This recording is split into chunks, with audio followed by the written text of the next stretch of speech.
Assalomu alaykum. Biz O'zbekiston Respublikasi Xorazm viloyati Bog'ot tumani Tozabozor mahallasi 831-konturdamiz. Ushbu konturda Xalq banki bilan birga hamkorlikda bir kontur bir maqsad tamoyili asosida 10 gektar yer maydoniga anor ekini ekilgan. 10 gektar yer maydoni 38 ta dehqon xo'jaligiga 26 sotixdan ajratilgan. Anor hosilidan gektariga 6-7 tonna hosil olish rejalashtirilgan. Hosil samaradorligini ta'minlash maqsadida ekin yerimiz mineral va mahalliy o'g'itlar bilan oziqlantirib kelinmoqda.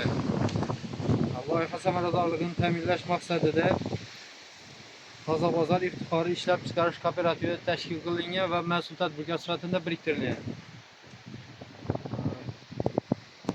Anor hosilidan gektariga 6-7 tonna hosil olish rejalashtirilgan. Kutilayotgan daromad gektariga 60-70 million so'mni tashkil qiladi.